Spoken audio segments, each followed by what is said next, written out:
సంవత్సరాలుగా బ్రహ్మకుమారిస్కి నేను చాలా సర్వీస్ ఇవ్వడం జరిగింది. అంటే మెడికల్గా అందరికీ కూడా వైద్యం సమాన స్థితుల ద్వారా అందించాను.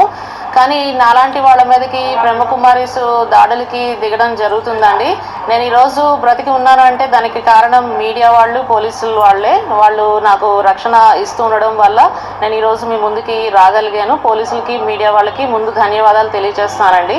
యాక్చువల్గా బ్రహ్మకుమారిస్లో ఏం జరుగుతున్నాయి అన్న విషయం ఇక్కడ చాలామందికి తెలియట్లేదండి. విశ్వం అంతా ఒకటే పరివారం అని చెప్తున్నారు.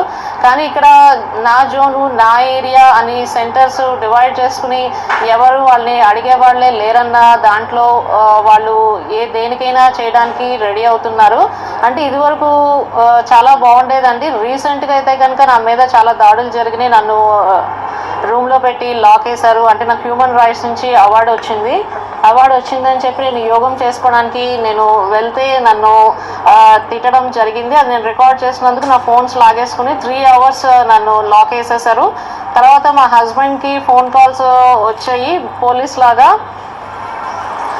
మన హైదరాబాద్ని వదిలేసి వెళ్ళిపోమని చెప్పడం జరిగింది. అప్పుడు పోలీసులు వాళ్ళ మీద చర్య తీసుకున్నారు. మళ్ళీ రీసెంట్గా నా మీద రూమర్స్ స్ప్రెడ్ చేయడం జరిగిందండి. వాళ్ళ మీద కంప్లైంట్ ఇచ్చిన సమయంలో వాళ్ళు స్టేషన్లో ఉన్నప్పుడు బ్రహ్మకుమారిస్ స్టేషన్లో ఉండగా నా ఇంటికి ఎవరో అటాక్ చేయడానికి పర్సన్ వెళ్ళారు. ఇప్పటి వరకు కూడా పోలీసులు ట్రేస్ చేయలేకపోయారు. అది ఇంకా కేసు రన్ అవుతుంది. ఇక్కడ వైద్యపరంగా నేను చెప్తుంటే నేను సోషల్ వర్కర్గా సోషల్ సర్వీస్ చేయడానికి ముందుకొచ్చి అందరినీ కూడా ఈ సమాన స్థితుల ద్వారా బ్రహ్మకుమారి సెంటర్స్ నేను కనెక్ట్ చేస్తుంటే నా మీద ఇలాంటి దాడులు చేయడం కరెక్ట్ కాదండి. తర్వాత నా విలేజ్ సర్వీస్ అన్నీ కూడా ఆపేశారు. అవి కూడా నేను మీకు ఆడియోస్ అండ్ వీడియోస్ అన్నీ కూడా నేను బయటికి రిలీజ్ చేసేస్తున్నాను. ఇది నేను గచ్చిబౌలి బ్రహ్మకుమారిస్కి తెలియచేసే మరీ చేస్తున్నాను.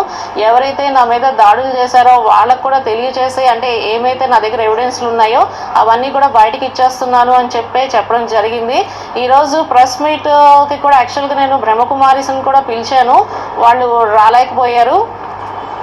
నేను బ్రహ్మకుమారిస్కి వ్యతిరేకం కాదండి. కానీ ఏంటంటే ఇక్కడ ఒకళ్ళు చేసిన తప్పు వల్ల అందరి మీద అది ఎఫెక్ట్ పడుతుంది. నాలాగా ఎవరు కూడా సఫర్ అవ్వకూడదండి. ఎందుకంటే నేను భయపడి సోషల్ సర్వీస్ అంతా ఆపేయడం జరిగింది. ఇప్పుడు నేను ప్రెస్ మీట్ పెట్టడానికి కూడా ఉద్దేశం ఏంటంటే వీళ్ళ భయంతో నేను ఒక సైట్ తయారు చేశాను. అంటే నేను ఇక బయటికి వెళ్ళి సర్వీస్ చేయడానికి భయపడుతూ, అంటే దాడులు చేస్తుంటే చేయలేకపోతున్నాను. స్పిరిచువల్ సెల్ఫ్ డాక్టర్ అన్న సైట్ తయారు చేశాను. దాంట్లో వైద్యపరంగా అందరికీ అందుతాయండి. నా యొక్క ఉద్దేశం ఏంటంటే ప్రతి ఒక్కరికి కూడా వైద్యం అందాలి. స్పిరిచువల్ సెల్ఫ్ డాక్టర్ సైట్ అందరికీ కూడా అందాలండి. బ్రహ్మకుమారిస్ చేసే దాడులకి ఎవరు అడిగేవాళ్ళు లేరా అన్న క్వశ్చన్ అయితే నాకు వస్తుందండి. ఎందుకంటే నేను మా అత్తగారి పేరు మీద నేను సేవ చేసుకుంటున్నాను. బ్రహ్మకుమారిస్ పేరు మీద అయితే నేను ఎప్పుడు సర్వీస్ చేయలేదు. అంటే నేను బ్రహ్మకుమారి అని తెలియడం కోసమని ఈరోజు వైట్ డ్రెస్ వేసుకుని కూడా రావడం జరిగింది. దాంట్లో నేను మెడికల్ వింగ్ మెంబర్ని అండి. ఇప్పుడు మీకు నేను కొన్ని విషయాలు, అంటే నేను యాక్చువల్గా BHL సెంటర్ నుంచి నాకు కొన్ని ఇష్యూస్ జరుగుతున్నాయి. అక్కడ సరళ బెహన్ని నేను అమ్మ అని పిలవడం జరిగింది. కానీ నన్ను చాలా మోసం చేశారు. ఇక్కడ చింతల్ సైడ్ వీళ్ళు ఏంటంటే సరోజిని బెహన్ వాళ్ళు కూడా నన్ను మిస్అండర్స్టాండ్ చేసుకోవడం జరిగింది. BK కవిత నన్ను లాస్ట్ 10 yearsగా రూమర్స్ స్ప్రెడ్ చేసి అసలు నా ఏరియాలో కూడా నన్ను నడవకుండా చేసిందండి. అంటే ఓం శాంతి అని నిన్ను చూసి దండం పెడుతున్నారు, నన్ను చూసి దండం పెట్టట్లేదు అన్న విషయాలు జరుగుతున్నాయి. అంటే జెలసీ. ఇక్కడ భగవంతుడు నిర్వికారి, నిరహంకారి స్థితులను ప్రాక్టీస్ చేయమంటే వీళ్ళు ఈ విధంగా ఒకళ్ళు దూషించుకోవడం ఇవన్నీ జరుగుతున్నాయి.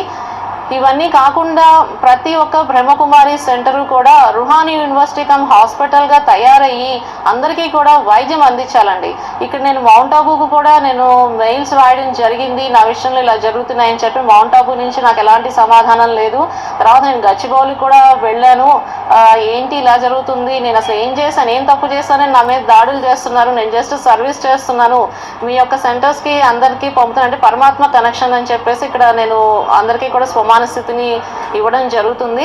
దీంట్లో 40% అయితే రిజల్ట్ ఉందండి. పేషెంట్స్ నుంచి టెస్ట్ మాన్యూల్స్ కూడా ఉన్నాయి. నా దగ్గరికి వచ్చే ప్రతి పేషెంట్ కూడా ఆత్మిక స్థితి పరంగా వెళ్ళి చాలా లబ్ధి అన్నది పొందుతున్నారు. వైద్యపరంగా నేను చేసే దాని మీదే ఇన్ని దాడులు చేస్తుంటే అసలు లోపల ఏమవుతున్నాయి అన్న విషయం నాకు తెలియట్లేదు. ఈరోజు ఇక్కడ వచ్చిన ఉద్దేశం ఏంటంటే నేను బ్రతకనా అని కూడా నాకు తెలియట్లేదండి. నాకు భయం వేస్తుంది. బ్రహ్మకుమారిస్ వాళ్ళు బిహెచ్ఎల్ సెంటర్ వాళ్ళు కానీ లేదు అంటే చింతల్ సైడ్ ఉన్న కవిత కానీ నన్ను ఏం చేస్తుందో ఏ నిమిషంలో అన్నది నాకు అర్థం కావట్లేదు. నా ఫ్యామిలీకి కూడా సెక్యూరిటీ లేకుండా పోయింది.